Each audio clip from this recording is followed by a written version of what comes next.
to ni tako nedolžna zadeva in če se mi tega ne lotimo na primeren način, da pač mislimo, ok, zdaj so to zadevo nam rešili, so rekonstruirali, da edino, kar je, da gremo za tistih 14 dni v toplice, ki nam pripadajo, vse ostalo pa zelo površno naredimo, je stanje lahko slabše, ne? Zato, ker mi smo v tem procesu po sami operaciji, je vedno več ljudi, ki se v bistvu ne odloča za operativno zdravljenje, za samo rekonstrukcijo, ampak tu govorimo zlasti o ljudeh, če vzamemo za primer, ne vem, 45-50-letnega človeka, ki sva rekla, ki mu je glavni hobi, poleg tega, da 8 ur v službi sedi, pa potem še ne 3 ure doma, glavni hobi mu pa je, da gre mogoče za 1 uro pohoditi, ali pa če ima dober dan, gre za pol ure do 1 uro teči naravnost, ali pa včasih gre malo po razgibanem terenu. Sem pa tja gre malo v hribe, ne vem, na Šmarno goro, pa kaj takega. Pri takih ljudeh se treba res zelo vprašati, če je ta rekonstrukcija potrebna.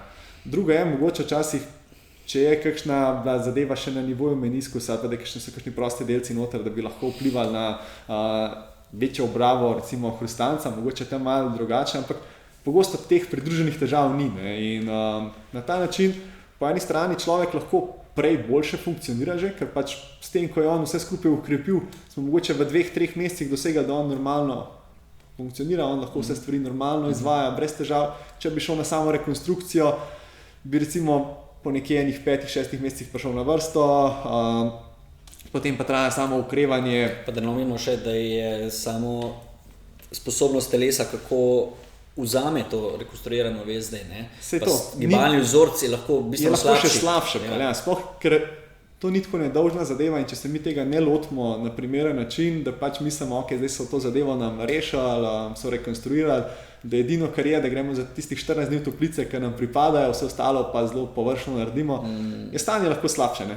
Zato, ker mi smo v tem procesu po sami operaciji izgubili še nekaj mišične mase, ki že prej ni bila glih naš najboljši del. Ker moramo vedeti, da operacija je poškodba, ne? Mislim, zdaj se moramo vprašati, katera poškodba je za tega človeka bolj smiselna, da jo imamo, ali operativna poškodba, ali to, kar je zdaj imel, da nima križne vezi.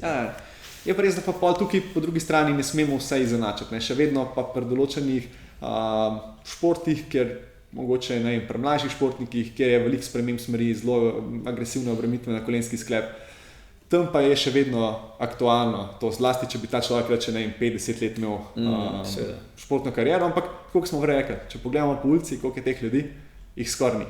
In marsikdo, ki nima takšnih obremenitev, se mora vprašati, mogoče pa lahko to zadevo rešim tudi drugače.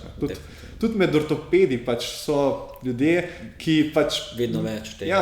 Ki se tega zavedajo in tudi poznam primer, ortopeda, ki nima sprednje križne vezi, normalno smuča, se zaveda, da pač je mogel zadevo ustrezno ukrepiti, dobiti ustrezen nadzor nad sklepom in pač normalno funkcionira. To je tudi ena od stvari, ki mi je všeč, da v bistvu tudi opažam, da nam zdravniki vedno bolj zaupajo.